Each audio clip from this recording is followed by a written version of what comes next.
Il faut que tu prophétises encore sur un grand nombre de peuples et de nations et de langues et de rois.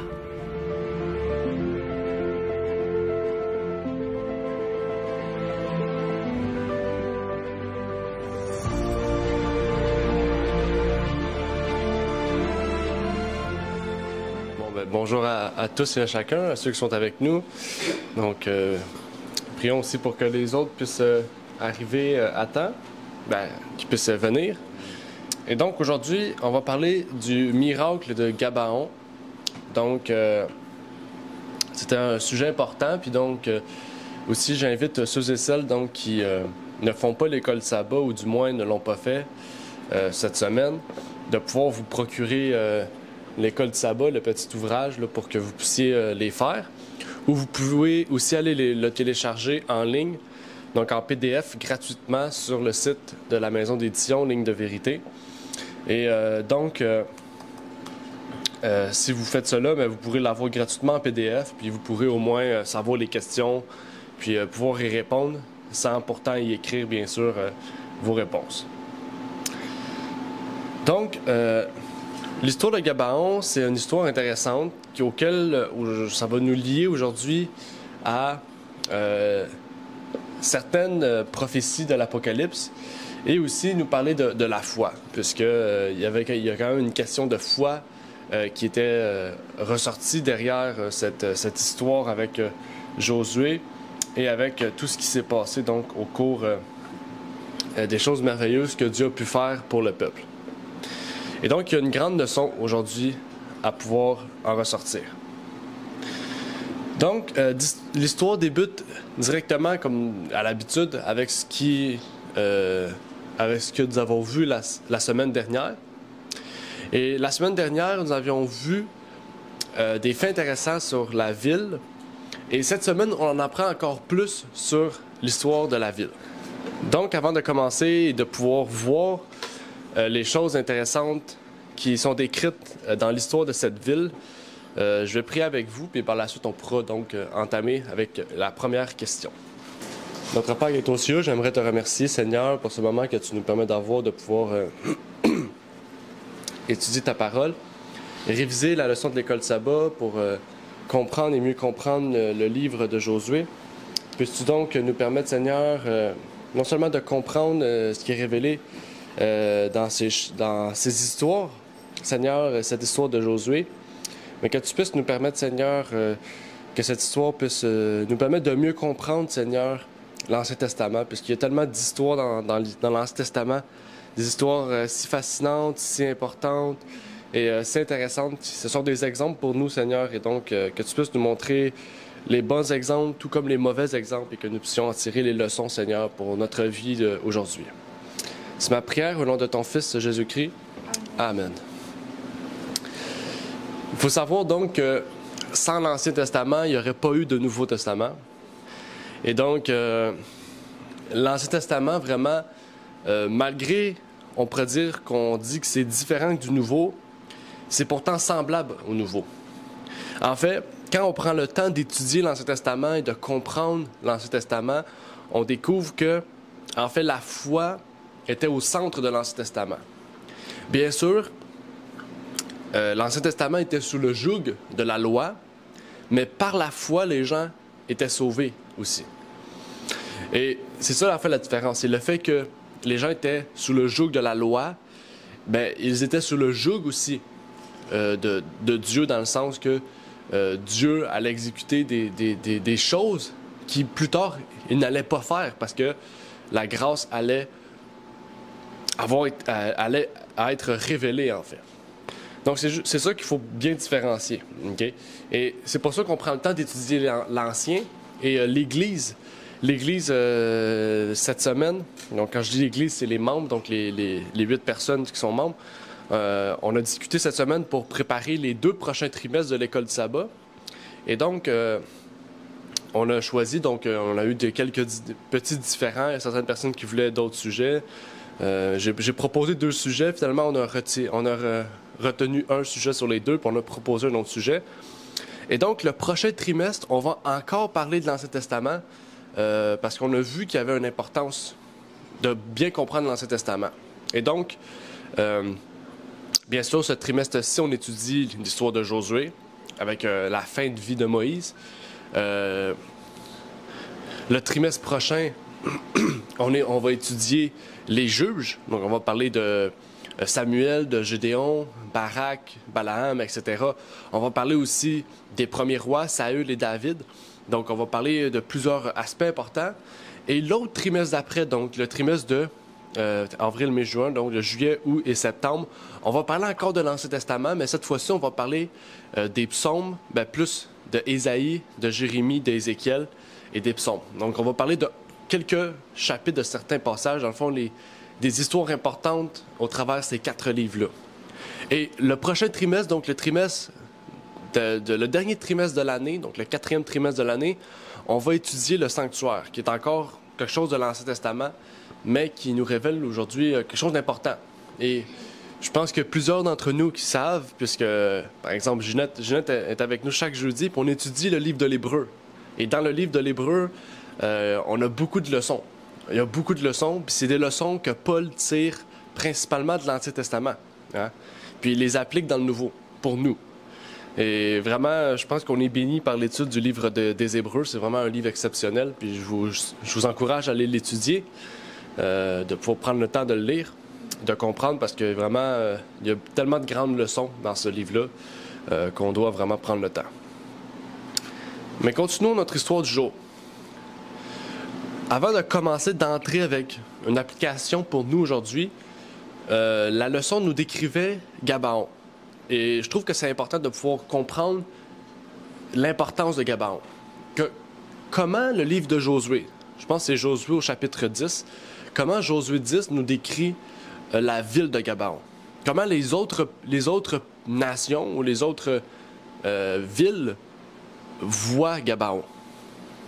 Donc, ceux qui sont sur Zoom, vous pouvez juste ouvrir votre micro et prendre la parole. S'il y a 2 personnes, on va laisser la place à chacun d'eux. Sinon, en revenant, si tu vois des micros ouverts, tu peux me le dire. Sinon, si il y a quelqu'un dans la salle qui veut prendre la parole aussi, vous pouvez prendre la parole. Donc, comment est décrit Gabaon? En fait, c'est comment les autres nations décrivent Gabaon. Parce que c'est comme ça que Josué nous le montre. Josué nous montre la façon dont les autres nations voient Gabaon. Une ville royale. Oui, exactement. C'est déjà juste le terme royal, c'est déjà important que les gens l'interprètent. Pour nous, c'est Montréal? Non, ça, je pense pas. Je dirais plus la ville du dépotoir. Peut-être qu'avant, c'était royal, mais peut-être pas à cette heure. Je dirais plus Québec. Mais oui, avec une grande ville. Josué nous dit que c'était une ville royale, une grande ville aussi. Donc, c'était deux termes importants. Il y avait aussi des hommes vaillants.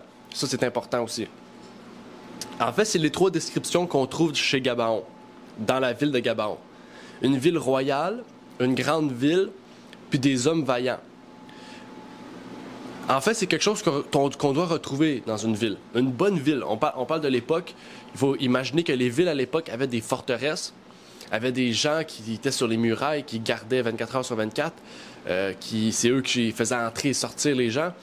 Et quand on dit une ville royale, ça veut dire que c'est une ville qui avait sûrement beaucoup d'argent, une ville qui avait une certaine monarchie élevée ou un certain niveau de moralité élevé, je sais pas.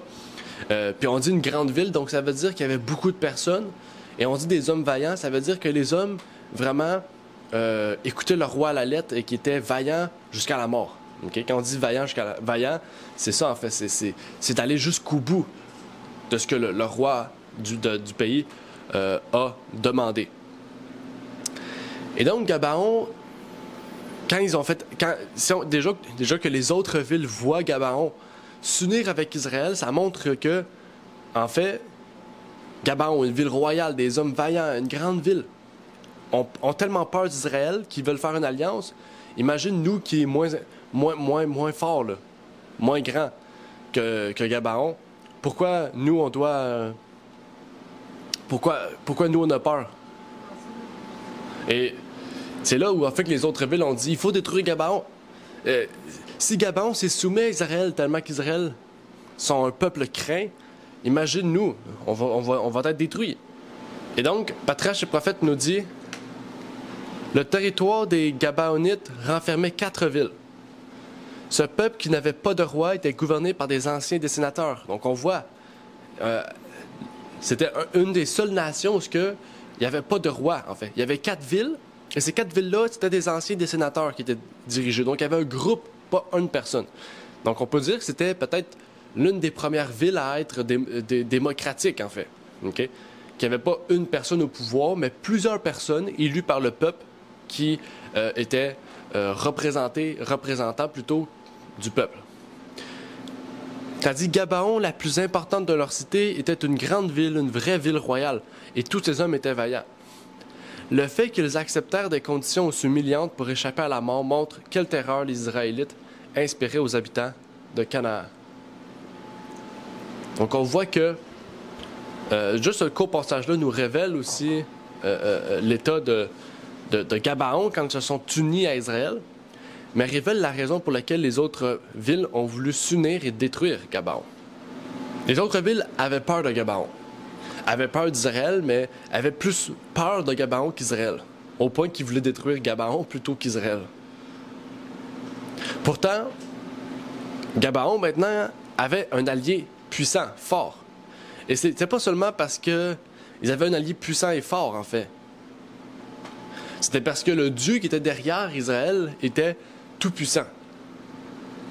L'histoire continue en nous démontrant que Josué, sur cette bataille, était accompagné de Dieu et qu'il devait avancer sans vaciller. Dieu lui avait déjà dit « Avance, la victoire est déjà assurée ». On pourrait nous poser une question ici.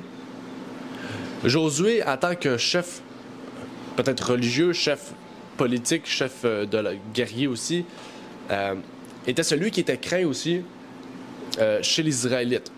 Et en fait, ici, on pourrait nous poser une question en lien avec Josué.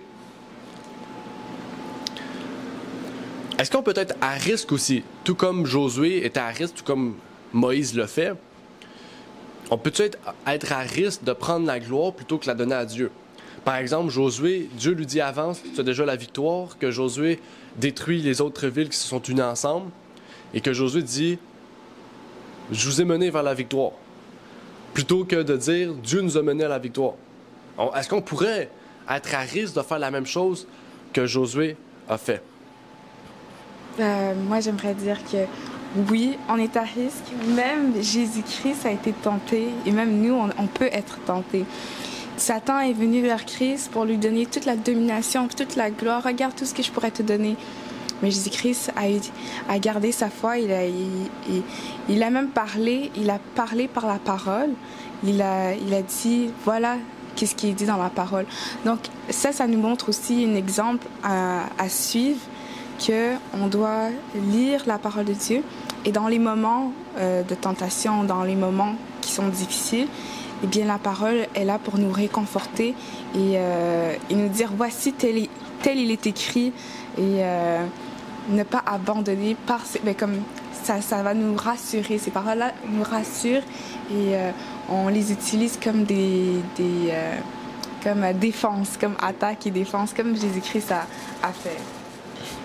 Donc oui, effectivement, on peut être à risque de prendre cette gloire-là. Et dans notre vie en général, en fait, peut-être pas quand on fait quelque chose sans demander à Dieu, puis on dit j'ai réussi, mais quand on demande à Dieu quelque chose, d'accomplir quelque chose, parce qu'on n'est pas capable, puis qu'on réussit, puis qu'on dit bon ben j'ai réussi, puis on remercie pas Dieu, puis on fait comme si c'est juste nous qui avions réussi, c'est là en fait qu'on risque de tomber dans le même état que Moïse. Moïse avait fait ça.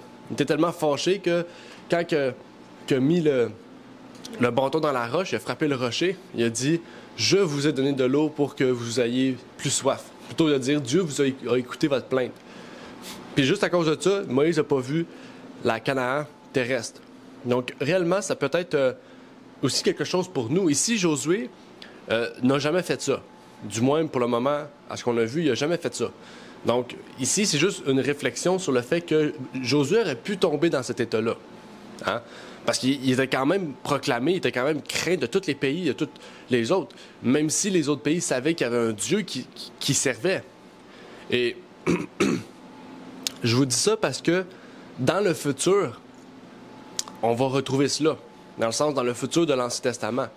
Par exemple, on va le voir dans le prochain trimestre, mais quand le peuple a pris l'Arche de l'Alliance pour aller à la guerre avec, pour eux, l'Arche de l'Alliance, c'était Dieu. Okay? Puis ils marchaient avec l'Arche de l'Alliance pensant que ça allait les amener vers la victoire. Mais Dieu jamais a dit cela, en fait. Jamais avait dit d'amener l'Arche de l'Alliance à la guerre. Et à cause de ça, si vous vous rappelez, les Philistins avaient pris l'Arche de l'Alliance. Et en fait, ils sont devenus dans une compréhension idolâtre, en fait, de Dieu. Okay? Pour eux, Dieu était dans l'Arche de l'Alliance, tandis que c'était pas le cas, en fait. Et le verset 11 nous révèle en fait ce point important. Dans Josué 10, verset 11, si vous vous rappelez, les Gabaonites ont appelé Josué et les Israélites pour venir les aider. Donc ils sont venus, ils ont chassé les autres pays, les autres provinces, les autres nations, mais Dieu a envoyé une pluie de grêle, si vous vous rappelez. Il a envoyé une pluie de grêle pour dire « c'est moi qui vous ai mené vers la victoire ». La pluie de grêle a tué plus de personnes que Josué en a tué, si vous vous rappelez. L'histoire, c'est ça qu'elle nous dit. Et ça, c'était juste pour montrer que c'est Dieu qui les a menés vers la victoire et non pas les Israélites qui ont tout fait et qu'ils vont s'approprier la victoire. Donc, c'est pour détruire l'orgueil, en fait, du peuple. Et même de Josué qui aurait pu se former en lui. Ça, il y a un grand parallèle pour nous dans les derniers jours. On va en parler ici, on va en parler plus tard aussi. Mais comment on peut s'imaginer cette situation à la fin des temps? Cette image ou cette situation qu'on va retrouver à la fin des temps, où est-ce qu'il nous est dit qu'il y aura une pluie de grêle, ici on dit de rocher, une pluie de roche, puis plus tard on dit de grêle, donc on parle d'une pluie de grêle qui forme une forme de roche. Une roche, c'est une forme solide, okay? Donc on parle de grêle, on parle de glace solide, donc qui pourrait former une roche. Cette pluie de grêle qui va tomber du ciel, est-ce que dans la Bible on en parle? Qu'est-ce que la Bible nous décrit des raisons et du groupe, etc. On pourrait avoir une description, en fait, de qu'est-ce que dans les derniers jours, on nous décrit cette même situation. C'est ça, en fait, que je veux savoir. C'est un peu compliqué, mais pour simplifier, qu'est-ce que la Bible nous décrit sur la situation à la fin des temps? Toute la situation, de comment la grêle va tomber, etc., de tout ça, là. Je parle du sens général, là. OK, j'entends le dire les 7 plaies. Oui, ben oui, c'est les 7 plaies, mais ça, je veux une description plus précise sur qui va tomber les 7 plaies, qu'est-ce que sur qui, mais je veux des versets bibliques, là. Il faut des versets bibliques pour appuyer. Donc, on a parlé des 7 plaies, ça c'est biblique, mais là, il faut les versets. Est-ce que quelqu'un connaît le chapitre des 7 plaies? Chapitre 16, oui. Il faut une description vraiment plus précise de comment ça va t'arriver. De la même manière que Dieu a montré à Josué pour écrire cette histoire. Comment on pourrait écrire cette histoire, en fait, qui va arriver? D'écrire. Ça sera un moment où est-ce qu'ils pourront plus se repenser. OK, ça sera un moment où est-ce qu'ils pourront plus se repentir. OK, Ramna a dit ça. Exactement, oui. Le jugement est tombé, OK. Mais exactement, OK. On va aller lire un verset. Apocalypse 16, verset 2. Ça dit... Et le premier ange s'en alla et versa sa coupe sur la terre. Et les hommes qui avaient la marque de la bête et ceux qui adoraient son image furent frappés d'un ulcère malin et dangereux. Donc, je sais qu'il y a peut-être certaines personnes parmi vous qui n'ont pas étudié le livre de l'Apocalypse, dans le sens étudier et vraiment s'asseoir, étudier et comprendre ce que ça signifie. Okay? Donc, inquiétez-vous pas, ce qui semble gros est plus clair quand on prend le temps d'étudier. Okay? Et pour ceux et celles donc, qui vont se préparer aussi à faire les classes baptismales, donc les études pour la préparation au baptême, on va étudier la base de ce livre d'Apocalypse. Quand je dis la base, c'est qu'on va faire une introduction. Okay? Et bien sûr, par la suite, dans votre marche chrétienne, on va prendre le temps d'étudier ces versets-là puis de comprendre. Et inquiétez-vous pas, vous allez voir, c'est très simple quand on prend le temps de s'asseoir puis de comprendre. Mais ici, le chapitre 16, verset 2, nous parle de la coupe. Quand on parle de la coupe, on parle de la coupe de Dieu. Si vous vous rappelez, Dieu, au chapitre 14, verset 18, donc la dernière partie du verset 14, nous dit qu'à un moment donné, les péchés sur terre seront tellement gros, tellement grands, il y en aura tellement, okay, que la coupe de Dieu va déborder. Donc ça, c'est un symbolisme pour dire que, Dieu ne pourra plus, en fait, retenir sa grâce sur l'humanité tellement qu'il y aura de péché, en fait. Okay? Donc, c'est pour dire, en fait, que Dieu, il va arriver à un moment auquel sa grâce va prendre un terme. Parce qu'en fait, il y aura un non-retour. Le péché va être tellement loin qu'en ce moment, on le voit, mais ça va être plus loin encore que ce qu'on voit en ce moment. Ça va être tellement loin qu'en fait, il n'y aura plus de non-retour. Et donc, c'est là qu'on va voir deux classes. Comme la Bible nous dit, deux classes. Une classe qui va suivre Dieu et son image, une classe qui va suivre la bête et son image. OK?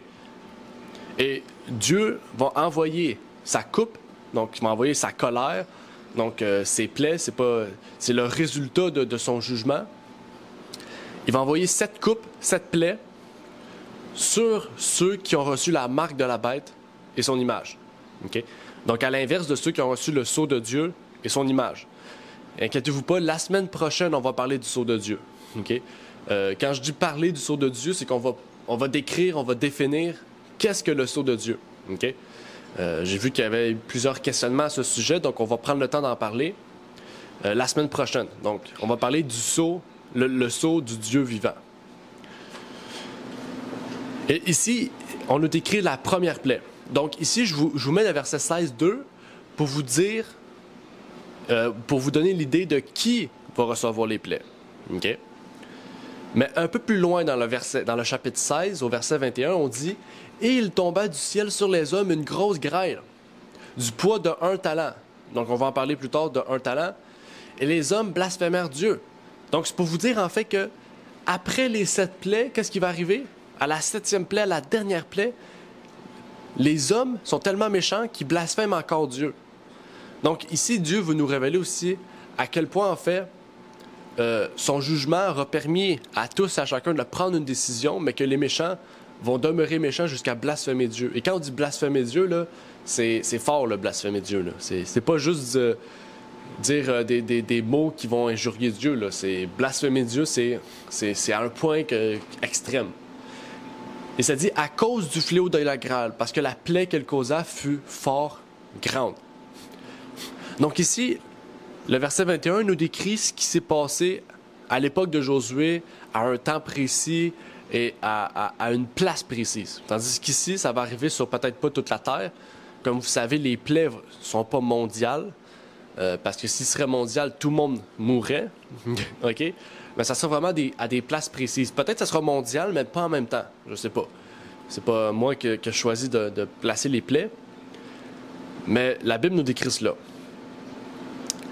Et pour ceux qui ne savent pas, ben, un talent, ça équivaut à peu près à 90 livres. Okay? Donc, pensez à une grêle.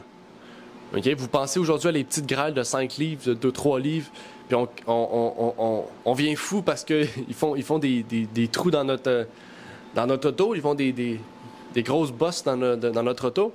Mais pensez à un grêlon de 90 livres qui tombe du ciel. Okay? C'est ce que Dieu a envoyé à l'époque de Josué, puis c'est ce qu'il va envoyer à la fin des temps. Mais ce miracle-là n'était que le petit miracle, on pourrait dire à l'époque de Josué, qui va être plus grand par la suite de l'histoire. Parce que Josué fait une demande spéciale, et c'est là le centre de la leçon. Okay? Parce que ça dit le miracle de Gabaon. Le miracle de Gabaon, c'est pas la pluie de grêle. La pluie de grêle, c'est pas un miracle. La pluie de grêle, c'est comme c'est la puissance de Dieu qui descend sur terre. Mais même pas, c'est pas la puissance, c'est la colère de Dieu qui descend sur terre. Mais un miracle, c'est une puissance qui a un but favorable à son peuple. Et le miracle de Gabaon, c'est pas la pluie de grêle. Le miracle de Gabaon, c'est la demande de Josué à Dieu. Ça, c'est un miracle. Josué avait demandé au soleil et à la lune d'arrêter sa course. Ça veut dire que au lieu que le soleil se couche, mais le soleil ne se couche pas, puis au lieu que la lune se lève, donc que le soleil se couche, et donc qu'il y a un transfert entre le jour et la nuit, bien, Josué a dit « Stop, arrête ça là ». Mais pour quelle raison Josué avait demandé ça? Et qu'est-ce que cela a provoqué, en fait? Deux questions. Pour quelle raison Josué avait demandé cela? Avait demandé au soleil et à la lune d'arrêter? Et qu'est-ce que cela a provoqué? Josué, je prends la parole, Josué, il voulait terminer la bataille, il voulait gagner la bataille, il était en route de gagner, mais le soleil allait se coucher. Josué voulait avoir une victoire avant la nuit, avant que le soleil se couche. Alors il a fallu que Dieu arrête tout ce processus-là pour que Josué puisse gagner la victoire avant la nuit parce que c'est ça qu'il voulait. Alors, pour faire ça, Dieu a arrêté les cours de la vie. C'est quelque chose peut-être qui n'a jamais été fait pour que le soleil s'arrête. C'est le jour qui s'arrête, c'est la marche. C'est tout qui s'arrête, ne bouge pas. Ou bien, comme vous parlez, c'est comme une transformation de la nuit en jour, je ne sais pas. Mais Dieu a écouté la voix d'un homme, on dit c'est pour la première fois qu'une prière a été exaucée de cette façon-là, que Dieu a arrêté la marche du soleil pour qu'un homme puisse gagner la victoire. C'était un miracle, mais c'était vraiment... Est-ce que Renan, tu avais terminé dans ton intervention parce qu'il y a eu une coupure pour nous? Oui, okay. je t'ai permis. Amen, c'est vrai. Puis j'approuve aussi comme qu'est-ce que tu dis. Puis c'est tellement comme là dans cette histoire-là, on voit que Dieu a écouté la voix d'un homme, Josué, et bien avant, il avait dit à Josué de ne pas s'inquiéter, ne crains point, parce que je vais te les livrer. Et en écoutant en arrêtant le cours du cycle du jour et de la nuit, comme Dieu voulait prouver, comme Dieu voulait montrer aussi sa puissance, et à travers même Josué qui lui avait demandé. Oui, exactement. Donc, merci à Renard et Rabner pour l'intervention. Mais exactement, Renard a dit quelque chose d'intéressant, d'important. Il a dit que Josué voulait terminer sa bataille cette journée-là. Et ça, c'est le point crucial. Josué vraiment a fait cette requête-là parce qu'il avait la foi, mais pas seulement pour ça, mais parce qu'il s'est dit, puisque Dieu m'a dit que j'aurais la victoire, je veux la terminer aujourd'hui, j'ai la foi, je vais demander ça, puis il va faire jour encore. Il faut savoir qu'à l'époque, les batailles, quand la nuit arrivait, souvent, il n'y avait pas de grandes batailles. Okay? Il pouvait avoir des batailles, mais c'était des batailles avec un plus petit nombre de personnes. Souvent, c'était des espions ou des certains groupements qui attaquaient la nuit, mais jamais une armée au complet attaquait la nuit. Donc, la nuit, souvent, il y avait il y avait une pause, on pourrait dire, un repos pour tous. En fait, c'est pas comme aujourd'hui. Aujourd'hui, on a des lunettes à rayon X ou des lunettes qui voient dans l'obscurité. Et ça nous permet facilement de pouvoir faire la guerre la nuit, là, mais à l'époque, ça n'existait pas. Et il a dit, voyons ce qu'il a dit dans Josué 10, 12 et 13, ça dit « Soleil, arrête-toi sur Gabaon, et toi, lune, sur la ville d'Ajalon. » Je vais prendre ces deux choses-là pour le moment. Je vais vous montrer une image. Donc, ici, vous voyez Ajalon, OK? Puis, un peu plus loin, c'est écrit Gébéon, OK? Gébéon, c'est Gabaon, OK? Donc, vous voyez Ajalon puis Gabaon, c'est assez proche, OK? C'était pour vous dire, en fait, que la nuit est arrivée à un stade auquel Josué pouvait voir la lune. Souvent, ça nous arrive souvent. Vous voyez, quand le soleil s'en va vers son coucher, on voit la lune un peu au loin, OK? Et c'est ça qui est arrivé ici, OK? Donc, Josué voyait au loin le soleil et la lune. Il savait que le coucher allait arriver bientôt. Puis, voyant les deux dans le ciel, la lune et le soleil, il a dit « Arrêtez votre course. » OK? Puis là, en disant cela, ben, ces choses-là n'ont pas bougé. Ça leur restait comme ça. Ils se sont battus. Quand ils ont terminé, le soleil et la lune ont repris leur course. Donc, en fait, c'était pas une deuxième journée. C'était une journée plus longue. Donc, au lieu que le soleil soit présent peut-être 8 heures à l'habituel, il était présent 12 heures. Okay? Donc, il y en a qui vont dire, oui, ben, ça l'a défait le jour et la nuit et tout. Non, je veux dire, ça n'a pas défait le cycle de 24 heures. Okay? Ça l'a juste fait en sorte que le soleil soit présent plus longtemps. Le temps que Josué, justement, puisse faire sa bataille. Et en revenant à ce sujet-là, parce que dans Josué 10, 12 et 13, on parle d'une prophétie.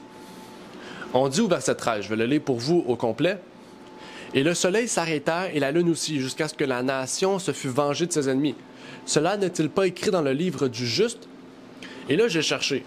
J'ai cherché longtemps, pour vous dire. Là. J'ai cherché, j'ai dit, c'est qui le juste? Le livre du juste, c'est qui juste? C'est qui le juste? En plus, c'est écrit avec un J majuscule. Donc, quand c'est écrit avec un J majuscule, c'est un nom propre. Il s'adresse à quelqu'un. Donc, je me suis dit, bien, ici, il s'adresse à Jésus. Le juste, c'est Jésus.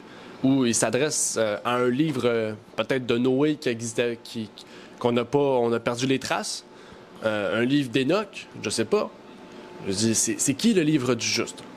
Donc, j'ai pas pu trouver réponse dans certaines de mes recherches, mais j'ai trouvé réponse dans une autre recherche. Et est-ce que vous avez une idée de qu'est-ce que pourrait être le livre du juste, décrit dans Josué? Moi, j'avais pensé que c'était les Genèse. Genèse, OK. Ramenant dit Genèse. Parce que dans Genèse, on parle d'une prophétie comme ça. Parce qu'il ne faut pas oublier, c'est écrit ici. N'est-il pas écrit dans le livre du juste? Puis après ça, il décrit ce qui est écrit dans le livre du juste.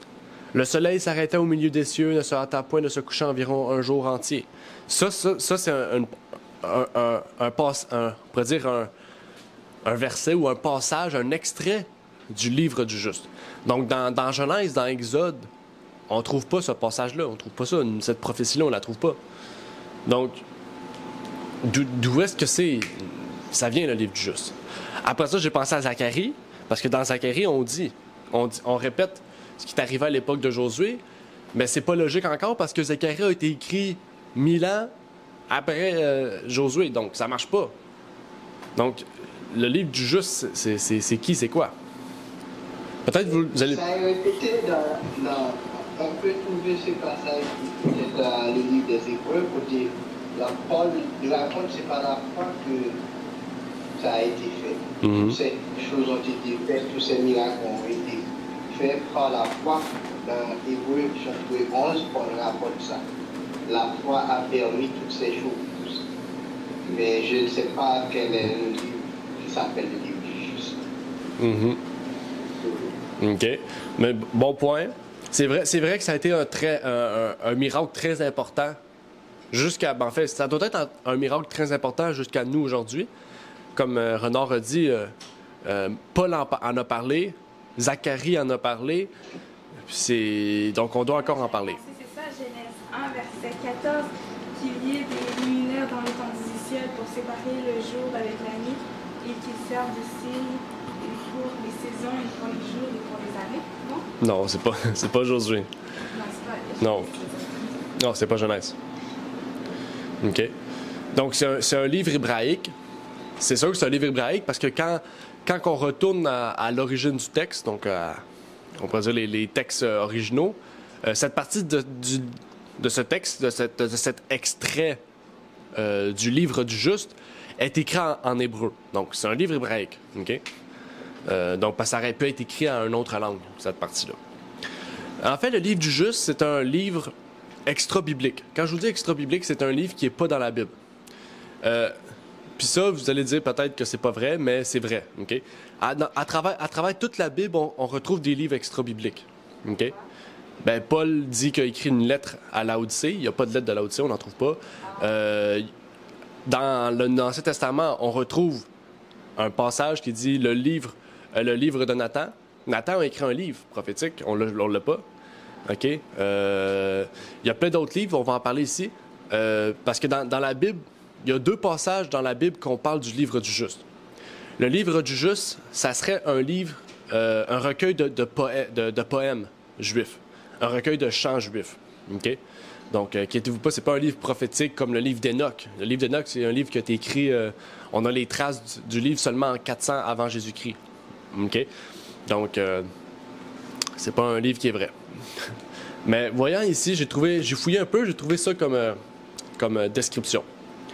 Également connu sous le nom du livre du juste, dans la Septante grecque et du livre des justes dans la Vulgate latine. Le livre de Jachère était probablement un recueil ou une compilation d'anciens chants et poèmes hébraïques louant les héros d'Israël et leurs exploits au combat.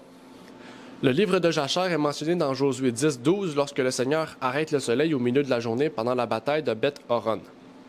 Il est également mentionné dans 2 Samuel 1, 18 à 27 comme contenant le chant ou la complainte de l'arc, ce chant funèbre et triste que David a composé au moment de la mort de Saül et de Jonathan. Donc, ça dit quoi? Était probablement. Donc, en fait, on n'a pas de certitude sûre de ce qu'est ce livre-là. Mais d'après 2 Samuel 1, 18 à 27, on sait que ce livre contenait des chants. Donc, s'il contient des chants, nécessairement, il y a des poèmes. Ouais. Donc, c'est sûr qu'il y a des poèmes, qu'il y avait des chants dans ce livre-là, il y a possibilité. On n'a pas une exactitude sur ce livre-là, parce qu'on n'a pas les traces de ce livre-là. OK?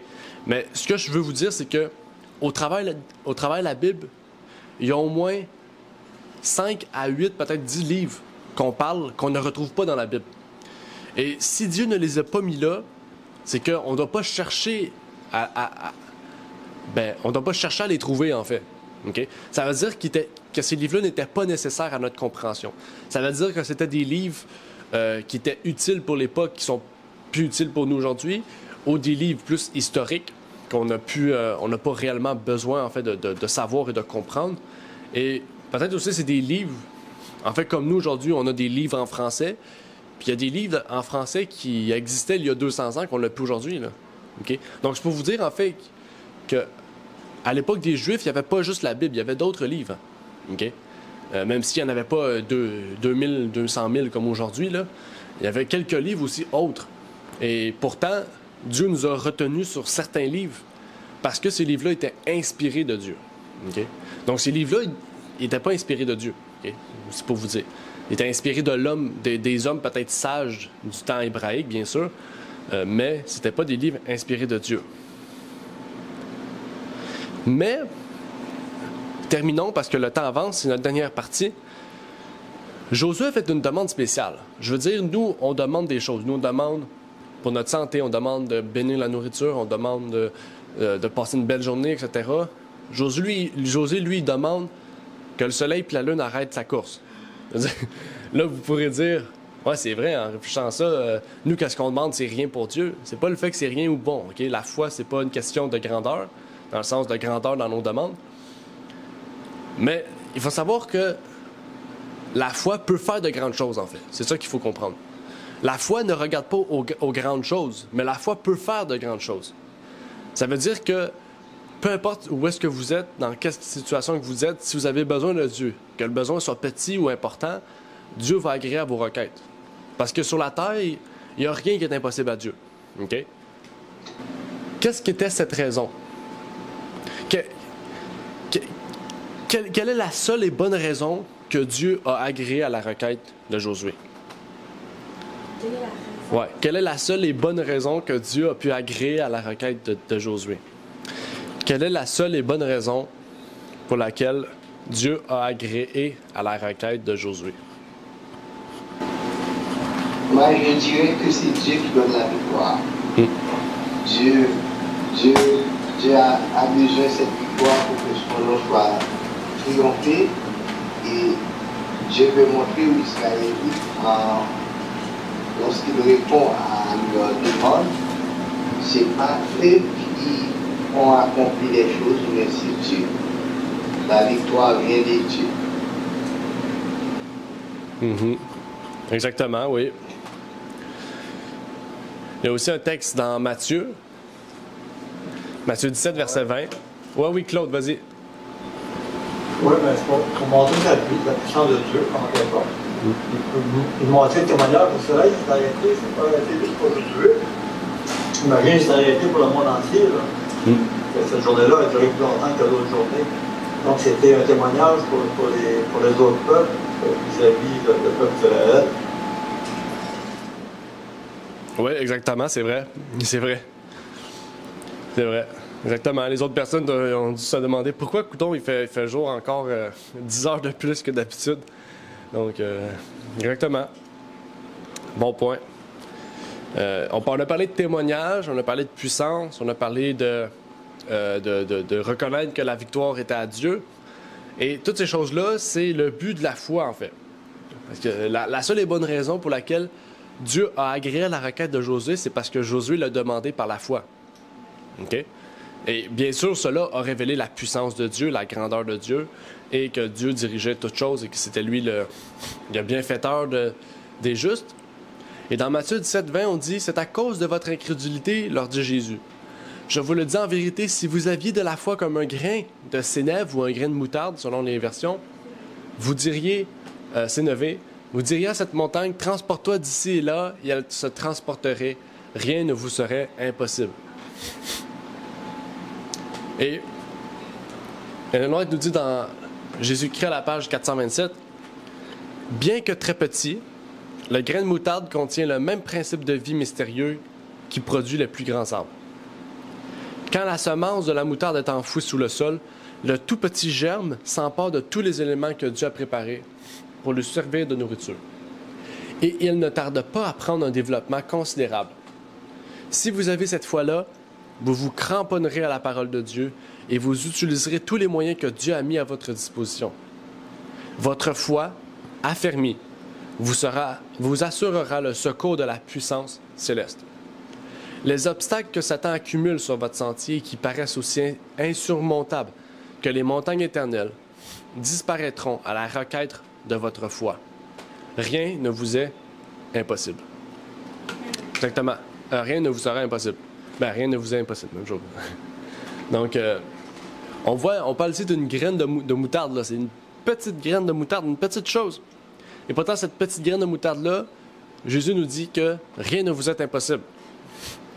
Donc, en fait, la foi n'a pas besoin d'être grande dans le sens, n'a pas besoin d'être la plus gigantesque. Okay? On vous dit pas d'avoir une foi comme un arbre. On dit d'avoir la foi comme une graine de moutarde. Et que cette graine de moutarde-là, ben, quand elle est plantée en vous, elle grandit, en fait. Donc, il faut juste au début la graine de moutarde. Et que cette graine de moutarde-là fasse dans votre cœur un arbre, se développe comme un arbre, en fait. C'est ça que Dieu veut de nous. Il veut pas qu'on ait un arbre déjà dans notre corps, il veut qu'on ait une graine de moutarde et que par notre expérience chrétienne, nous développons cette foi. OK? Et ça, on va en parler aujourd'hui, parce qu'on va parler de comment comprendre l'amour de Dieu. OK? Et c'est ça, en fait, la foi est reliée à l'amour de Dieu. En fait, c'est un concept commun. Et donc, la foi du juste permet toute chose. Et ça nous mène vers l'appel du jour. La foi est la source de toute réussite. La foi nous permet que tout ce qui semble impossible pour nous l'est désormais en Christ. Et donc, en fait, quand on est sans Christ, tout ce qui nous semble impossible va rester impossible. Mais en Christ, tout ce qui nous semble impossible va demeurer impossible si on ne comprend pas la foi. Mais si on comprend la foi, elle va demeurer possible. Et c'est ça, en fait. Le Dieu de l'impossible nous rend tout possible. Et ça, c'est une grande bénédiction d'avoir un Dieu si grand. Notre Père est aux cieux, j'aimerais te remercier, Seigneur, pour ce miracle que tu as permis qu'il puisse arriver à l'époque de Josué. Que tu puisses nous permettre aussi que cette foi que Josué avait puisse être en nous, Seigneur, même de la grosseur d'une graine de moutarde, Seigneur. Que tu puisses nous permettre que par cette petite foi, nous puissions te faire vivre cette impossibilité que tu nous permets de rendre possible, Seigneur. Donc, que tu puisses agir en nous, Seigneur, et que nous puissions faire agir notre foi, Seigneur, selon nos besoins, nos demandes, et selon Seigneur, ce que tu peux faire pour nous, Seigneur. Puisque c'est toi qui nous dirige, c'est toi qui sais le mieux ce qui est bon pour nous, Seigneur. Et donc, puisses-tu nous guider, nous diriger, et que nous puissions être déclarés justes, Seigneur, par notre foi. C'est ma prière et je te prie pour ces choses au nom de ton Fils Jésus-Christ. Amen. Merci d'avoir écouté cette vidéo. Si vous désirez rejoindre l'œuvre au Québec, veuillez nous contacter par email à asjh1889 de Terrebonne @gmail.com et via Facebook à commercial asjh1889 de Terrebonne. Merci à vous et que Dieu vous bénisse.